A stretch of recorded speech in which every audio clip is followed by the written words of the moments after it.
Предавање со наслов Композиторите на македонското филмско платно денеска беше одржано во просториите на Тетовското средно музичко училиште Тодор Скаловски Тетоец. Во рамки на предавањето беше представена анализа која опфаќа музиката во македонските играни филмови од далечната 1952 година па се до денес, надополнета со аудиовизуелна презентација. Модератор на настанот беше Бистра Георгиева, додека пак предавањето го спроведа професорот Александар Трајковски, чија специјалност е токму македонската филмска музика.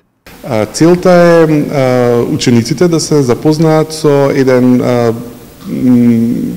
поинаков жанр од оној кој што претежно се изучува во училиштата, со еден жанр кој што е присутен околу нив, меѓутоа не секогаш имаат можност и детално да се запознаат со она што се случува.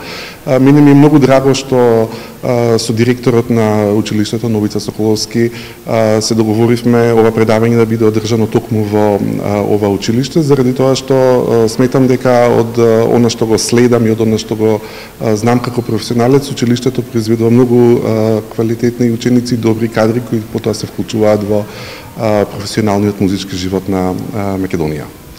Ја кажавте целта на предавањето, а како дојдовте до идејата?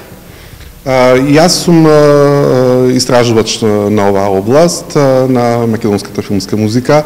Мојата книга, која што издадов пред 2 години, е токму со оваа тематика, музиката во македонскиот филм, од Фросина до Лазар. И во неа го обработувам буквално секој филм што е снимен во Македонија, буквално секој парче музика што е вклучено тука.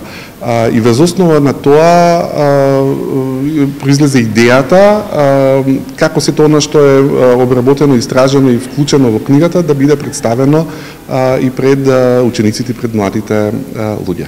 Нашата држава може да се пофали со богата и квалитетна филмска музика, истакнува професор Трајковски.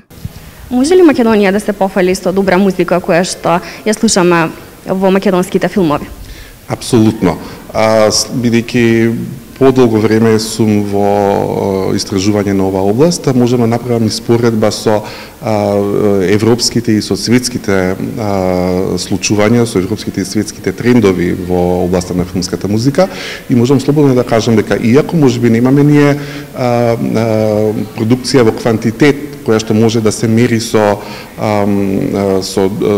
поразвиените земји, меѓутоа во квалитет не можам да речам дека заостануваме, туку напротив, ги следиме тие трендови и буквално може да се на еден начин културно да се надпреваруваме со тоа што се случува во другите земји. Во последниот дел од предавањето следуваше дискусија помеѓу предавачот и присутните ученици.